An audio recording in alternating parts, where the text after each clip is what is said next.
संदेश के विश्वासी अविश्वासी से विवाह कर सकते हैं और समान जुए में जुट सकते हैं।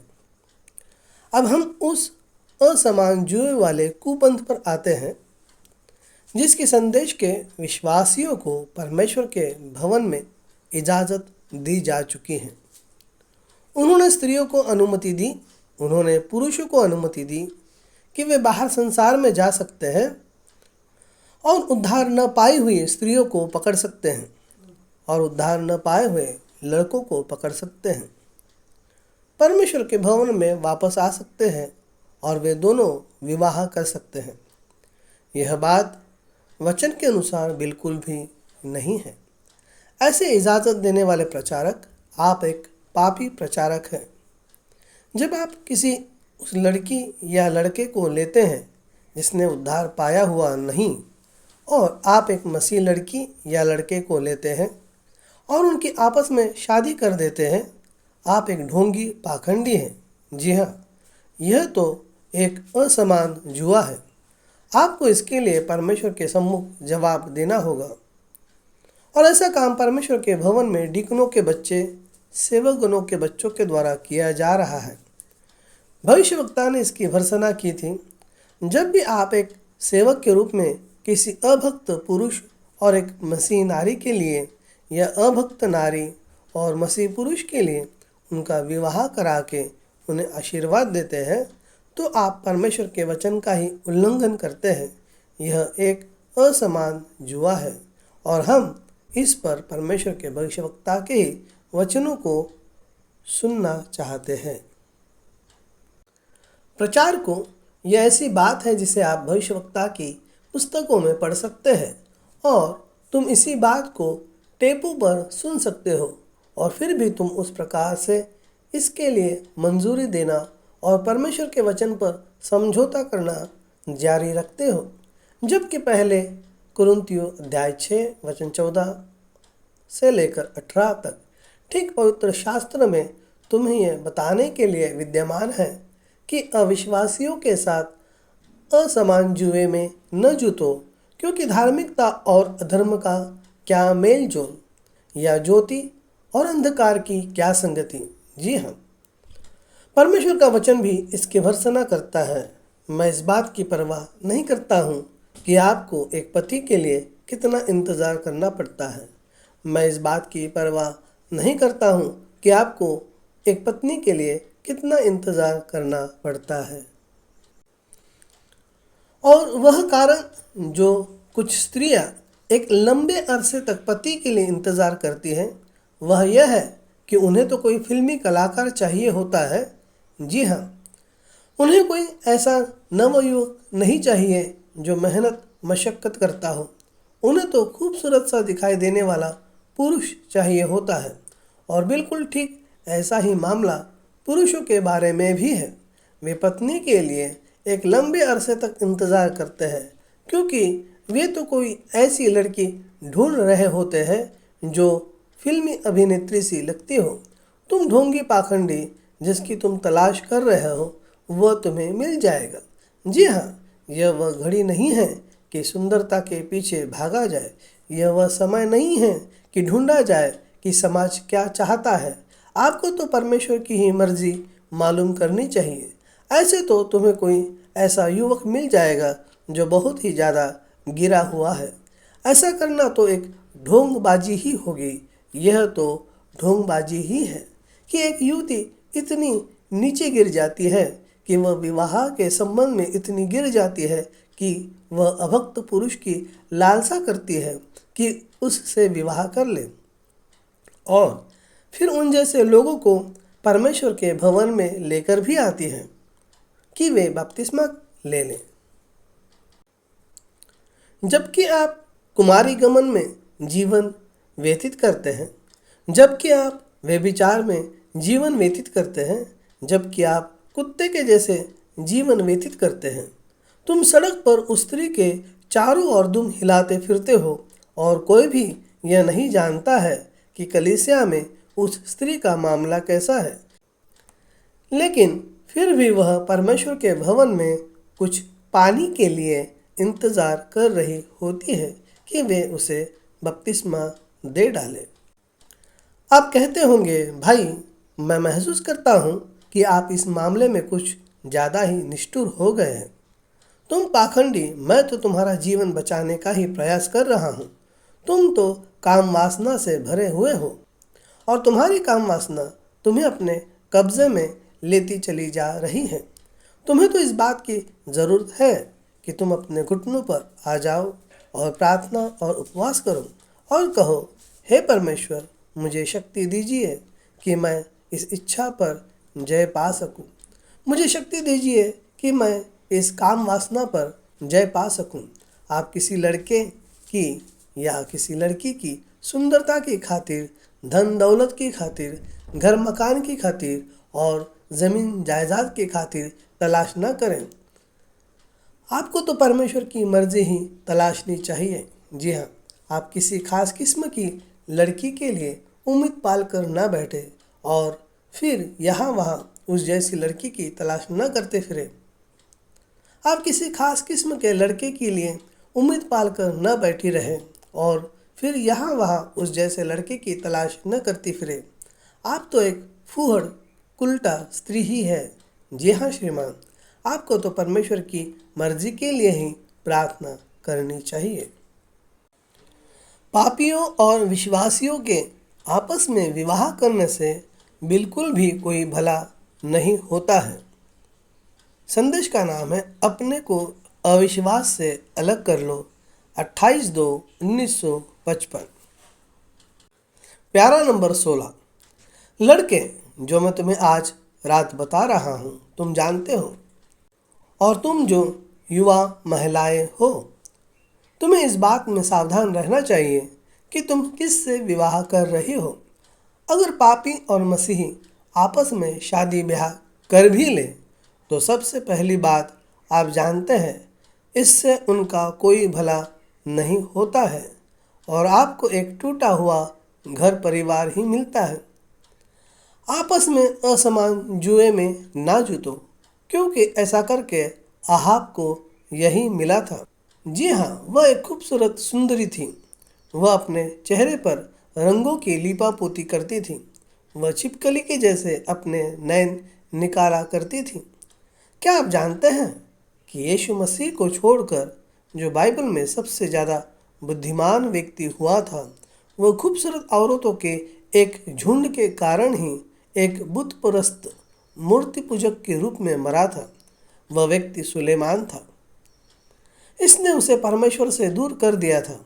तुम खुद अपने को असमान जुए में ना जोतो। और मैंने ऐसे बहुत से लोग देखे हैं जो प्रचार मंच पर आते हैं और चंगे होते हैं और बाहर जाकर अविश्वासियों के संग मिलजुल जाते हैं और उनकी बीमारियां उनके पास फिर से वापस आ जाती हैं। किसी भी विश्वासी को एक अविश्वासी से कदापि विवाह नहीं करना चाहिए। संदेश का नाम है परमेश्वर के प्रति आश्वस्त होना, 5/12/1959, प्यारा 5। और फिर उसने अपने विवाह के मामले में भी ऐसा ही किया था। वह अपने लोगों में विवाह करने के बजाय दूसरे लोगों में गया और उसने एक पापीन और मूर्ति पूजक, मूर्तियों की पूजा करने वाली से विवाह किया। उसने इजाबेल से विवाह किया और वह विश्वासी नहीं थी।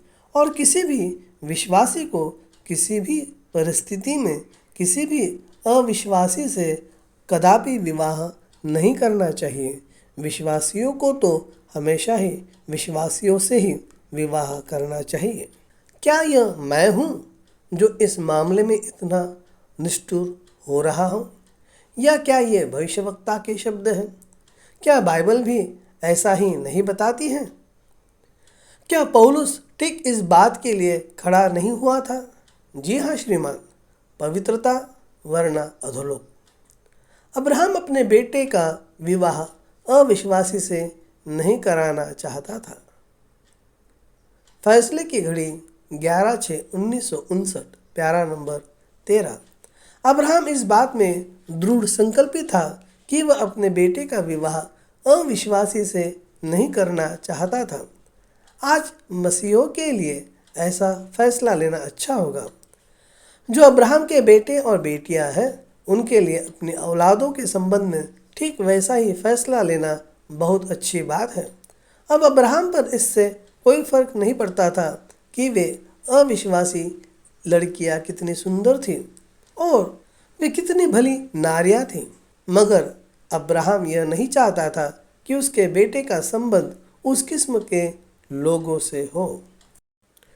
भाइयों और बहनों, अब्राहम अपने बेटे का विवाह अविश्वासी से नहीं करना चाहता था, क्योंकि वो परमेश्वर का एक मित्र था। जी हाँ, और ऐसे भी लोग हैं जो दावा करते हैं कि वे संदेश से संबंध है, लेकिन जब उनके लड़के या लड़की को परमेश्वर के भवन में थोड़ी बहुत देर में जीवन साथी नहीं मिल पाता है, तो वे चुपके से किसी अविश्वासी उद्धार न पाए हुए के पास चले जाते हैं और उसे बहलाने फुसलाने लग जाते हैं और उसके घर के चक्कर काटने में लग जाते हैं। जी हाँ, इसके बाद वे उन्हें लेकर आने के लिए और बपतिस्मा दिलवाने के लिए एड़ी चोटी का जोर लगा देते हैं, ताकि वे उस पुरुष को अपनी लड़की के लिए हासिल कर सके या अपने बेटे के लिए उस नारी को हासिल कर सके। तुम तो एक ढोंगी पाखंडी हो। जी हाँ श्रीमान, आप अब्राहम के पुत्र के जैसे बिल्कुल भी काम नहीं कर रहे हैं। तुम जो बाप हो, आपको उस शैतान को अपने से दूर भगा देना चाहिए। आप जो माँ हैं, आपको उस शैतान को अपने से दूर भगा देना चाहिए। आप कहते हैं, पास्टर आप इसका कहाँ पर प्रचार करते हैं? ठीक यहीं पर। यही कारण है कि यह मंडली इतनी सुधरी हुई है। परमेश्वर चाहता है कि उसके लोग अविश्वासियों से अलग रहें। संदेश का नाम है अंत समय का प्रचार कार्य, 3/6/1962, प्यारा नंबर 138। परमेश्वर चाहता है उसके लोग अविश्वास और अविश्वासी से अलग हो जाएं। इस मामले में आप में से बहुतेरे लोग एक गलती करते हैं। वे इस पर गलती करते हैं, कभी कभी आप अपने बच्चों को बाहर छोटे ऑसवाल्ड के साथ खेलने देते हैं, समझे, परंतु आप अनुमति दे देते हैं। आपको सुनिश्चित होना चाहिए कि आपकी बेटी रात के समय किसके साथ बाहर जाती है। देखा, समझे। हो सकता है कि आपने उसकी कलीसिया के इर्द गिर्द ही एक भक्त लड़की के रूप में परवरिश की हो, और पहली बात आप जानते हैं कि वह ऑक्सफोर्ड या उनमें से किसी के साथ जाती है और वह लड़का एक नास्तिक अविश्वासी है और आपकी लड़की की ज़िंदगी बर्बाद हो जाएगी और आप नहीं जानते हैं कि वह लड़का क्या है, समझे आप। उसके बाद वह उससे विवाह कर लेगा और देखिए तब आपके बच्चे, आपके नाते नाती कहाँ पर है, समझे आप सावधान रहें। परमेश्वर चाहता है कि उसके लोग अलग हो। जब वह एक पत्नी का चुनाव करता है तो ये यही दिखाता है कि उसके भीतर क्या है। संदेश का नाम है एक दुल्हन का चुना जाना, 29/4/1965, प्यारा नंबर 10-2। अंततः आपको अवश्य ही सही चुनाव करना चाहिए। फिर एक मनुष्य जिस प्रकार की महिला को अपनी पत्नी के लिए चुनेगा, उससे उस मनुष्य की इच्छाएं व चरित्र प्रकट होते हैं। यदि एक मनुष्य गलत किस्म की स्त्री को चुनता है तो वह उसके चरित्र को उजागर करता है, और जब वह अपने को उसके साथ विवाह के बंधन में बांधता है तो यह निश्चित रूप से यही दिखाता है कि उसके भीतर क्या है। एक स्त्री स्वयं ही यह बताती है कि उसको पत्नी के रूप में चुनने वाला व्यक्ति कैसा है। उसी से मालूम हो जाता है कि वह मनुष्य भीतर से क्या है। इससे कुछ मतलब नहीं है कि वह बाहर से क्या कहता है, बस आप यह देखें कि उसने विवाह किससे किया है। जब कोई पुरुष किसी स्त्री को अपनी पत्नी के रूप में चुनता है, उससे उसका वह चरित्र उजागर हो जाता है कि उसके भीतर क्या है। जी हाँ, और जब आप जाकर संसार में से किसी ऐसी स्त्री को अपनी पत्नी होने के लिए चुनते हैं जो कि एक वेश्या है, जो कि एक अभक्त अधर्मी स्त्री है। ऐसी स्त्री है जो दुनियादारी में अपना जीवन बिता रही है और हो सकता है कि वह 10 पुरुषों के साथ व्यभिचार भी कर चुकी हो और आप जाकर उसे अपनी पत्नी के रूप में हासिल करना चाहते हैं और उसे इसके लिए बपतिस्मा दिलवाने भी ले आते हैं। आप तो पूरी तरह से एक ढोंगी पाखंडी है। ये यही दिखाता है कि आपके भीतर कुछ भी नहीं है। ये तो यही दिखाता है कि इस मामले में ढोंग किया जा रहा है और आपके भीतर एक सर्प ही है। आपने नए सिरे से जन्म नहीं पाया है। आपका चरित्र तो अश्लील और वाहियात है। आपकी भूख तो गिद्ध के जैसी ही है और जो कूड़े के ढेर पर जाकर उसमें से कुछ भी उठा लेता है और फिर आप उसी को परमेश्वर के भवन में भी लेकर आ जाते हो और उसे कुछ पानी में डाल देते हो और फिर उसी का सेवन कर लेते हो। आप तो एक गिद्ध ही है। आप तो असमान जुए में जूते हुए हैं। अगर वह उस प्रकार की स्त्री से विवाह करता है तो वह परमेश्वर के अनुग्रह से गिर चुका है।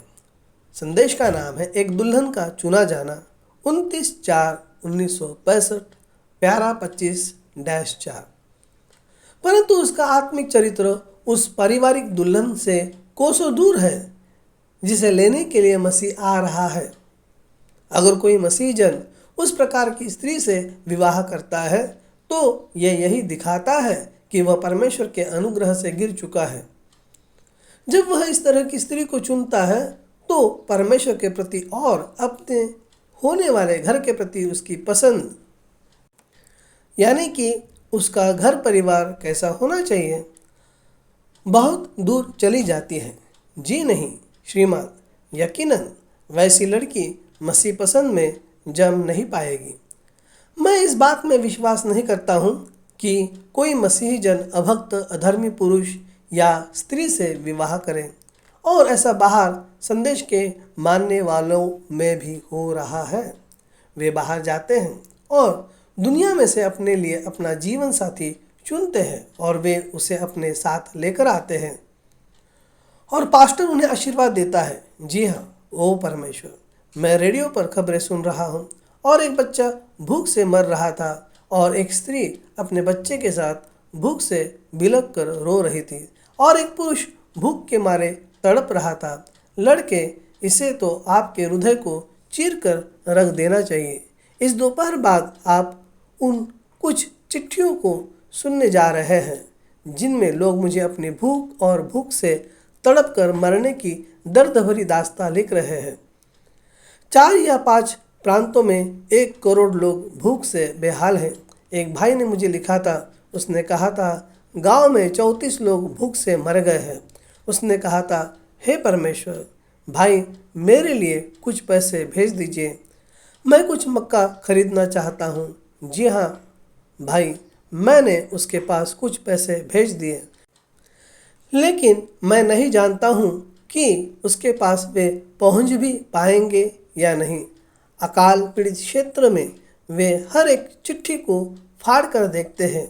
जी हाँ, वे उनमें से हर एक कौड़ी को ले लेना चाहते हैं। उसने कहा था, भाई केवल 10 लोग ही गिरजे आए, उनमें से बाकी भूखे हैं और वे भूख के मारे अपने घर में तड़प रहे हैं। मैं आपको बताता हूँ कि आपके लिए बेहतर होगा कि आप अपने भोजन के लिए परमेश्वर का धन्यवाद करें। मैं भाइयों को बता रहा था कि मैंने अपने जीवन में कभी किसी को भूख से मरते हुए नहीं देखा है। हम ऐसे लोग हैं जो खुश हैं और मुझे शक है कि आप में से किसी ने ऐसा देखा हो। मैंने अपने जीवन में एक ही ऐसे व्यक्ति से मुलाकात की है जो भूखों मर रहा था। वह ठुकराया हुआ था। वह एक बूढ़ा इंसान था और मैं और मेरा एक मित्र उसके पास गए और हमने उसे भोजन दिया और उस बुजुर्ग में कई दिनों के बाद जी में जी आया। भाइयों आप नहीं जानते हैं कि तड़प क्या होती है। ओ लड़के, वह बच्चा रोता है और माँ बिलखती है और आप भोजन के लिए उस रोने और बिलखने के पीछे कई और आवाज़ें सुनते हैं।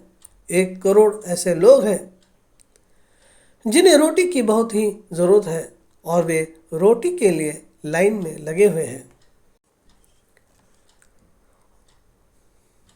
और आपके पास 3,000 रुपए की ड्रेस खरीदने के लिए पैसे हैं।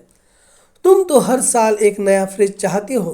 तुम तो इस संसार के लिए ही जी रही हो। जब यह बाहर जाती है तो ऐसे प्रचारक बेनकाब हो जाएंगे। हम हर तरह से इस अनैतिक आत्मा के खिलाफ हैं और मुझे निराशा होगी अगर यहाँ अंदर कोई ऐसा शख्स है जिस पर इस सुबह यह प्रचार बिल्कुल फिट बैठ रहा है, जो अपने सिर को टेलीविज़न में, इंटरनेट में घुसाए रहता है और उस वीडियो पर अपना समय बर्बाद किए जा रहा है और प्रार्थना करने में दिलचस्पी खो रहा है, वचन में दिलचस्पी खो रहा है और उन लोगों से दोस्ती गांठ रहा है जिन्होंने उद्धार पाया हुआ नहीं है। वो कोई भी शख्स जो उन बातों का कसूरवार है जिनका मैंने प्रचार किया है, तो वह शख्स एक तौहीन है। भाइयों, यहाँ पर कोई भी ऐसा शख्स नहीं है जो इन बातों का कसूरवार हो, क्योंकि मैं उन बातों का तब से प्रचार कर रहा हूँ जब आप बच्चे ही थे। आप में से कुछ तो माँ और दादी माँ बन गई और आपके पास कोई बहाना नहीं है। सुसमाचार के एक प्रचारक के रूप में मैं इन बातों का पिछले 35 वर्षों से ऐलान करता चला जा रहा हूँ और मैंने पवित्रता का प्रचार किया इससे पहले कि मैं भाई ब्रैनम को कभी जानता भी, इससे पहले कि मैं संदेश को जानता भी। मेरे पास यहाँ पर स्त्रियाँ ठीक वैसे ही पहरावे पहन रही थीं और फिर भी अगर आप ऐसा कहते हैं कि आप नहीं जानते थे कि आपको अभक्त अधर्मी किस्म के इंसान के साथ रहना नहीं चाहिए था, अगर आप ऐसा कहते हैं कि आप नहीं जानते थे कि किसी उस शख्स से जो उद्धार पाया हुआ नहीं है शादी करना, टेलीविज़न देखना और खेलकूद में भाग लेना या ऐसे ही किसी भी कार्यकलाप को करना गलत है, तो आप एक मरे हुए ढोंगी पाखंडी हैं। आपको पसीने की हर एक बूंद का जवाब देना होगा। मेरी हिम्मत आप जैसे वफादार स्त्री और पुरुषों के कारण बढ़ती है जो घंटों घंटों बैठे रहते हैं और जीवन का वचन सुनते हैं। यद्यपि वे इन कामों के गुनाहगार नहीं हैं, फिर भी वे प्रसन्न हैं कि पाप बेनकाब हुए हैं। वे खुश हैं कि सुसमाचार का प्रचार हुआ है। वे खुश हैं कि कोई और इन बातों को सुन रहा है और कुछ ऐसे लोग होंगे जो इन बातों को सुन रहे होंगे और अपनी छुटकारे की प्रतीक्षा कर रहे होंगे। परमेश्वर आपसे जवाब मांगेगा। परमेश्वर पहले ही बहुत सौ को उनके मनोभाव के कारण श्रापित कर चुका है, क्योंकि आप उस जैसे पास्टर याजक को सुनते हैं जो आपकी जीवन की और अगुवाई करने के लिए खुद अपने को मार डालता है और फिर भी आप वहाँ पर कुढ़ने वाले शैतान और घृणा करने वाली आत्मा और आलोचना करने वाले मुंह को लिए हुए बैठे रहते हैं और अपने प्रचारक गणों की अपने बच्चों से, अपने पति से, अपनी पत्नी से, अपने भाइयों से, अपनी बहनों से, अपने पड़ोसियों से आलोचना कर रहे होते हैं। तो इसके लिए तो आपको पूरी तरह से एक ढोंगी पाखंडी बनना होगा और संभवतः एक यहूदा बनना होगा। यही काम तो यहूदा ने किया था। परमेश्वर के वे लोग जो पहले से ही चुने हुए हैं उस जैसे चरवाहा से प्रेम करते हैं। वह चरवाहा जो उनके जीवन की ओर अगुवाई करता है, वे उसका सम्मान और आदर करते हैं। जी हाँ, वे उसको अपने सिर माथे पर रखते हैं। वे नहीं चाहते हैं कि उस चरवाहा को कुछ हो जाए। जी नहीं, क्योंकि उस जैसे चरवाहा को खोना उनके लिए एक बड़े ही दुख की बात होती है। वे तो इधर उधर भटक जाने के डर से परेशान हो उठते हैं। चरवाहे का वध कर दो और भेड़ें तितर बितर हो जाएगी। और तुम जो परमेश्वर की उपस्थिति में बैठे हो और फिर भी व्यभिचार और कुमारी गमन करते हो, तुम एक शैतान हो। तुम जो परमेश्वर की उपस्थिति में बैठते हो और फिर भी ब्लू फिल्म देखते हो, तुम एक शैतान हो। जी हाँ, ऐसा बहुत ज़्यादा संभव है कि अधोलोक की संतान उद्धार न पाई हुई किसी स्त्री के साथ चारों ओर भागे फिरे, उद्धार न पाए हुए किसी पुरुष के साथ चारों ओर भागी फिरे। अपने को ऐसा बनने के लिए दुष्टात्मा से ग्रस्त होना पड़ता है।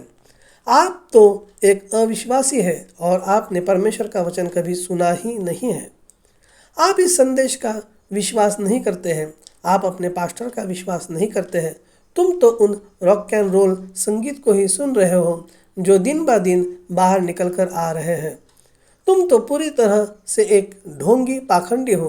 तुम तो अपने पास्टर के मुखमंडल के सामने ही पसर जाते हो, नीचे बैठ जाते हो और नींद निकाल लेते हो।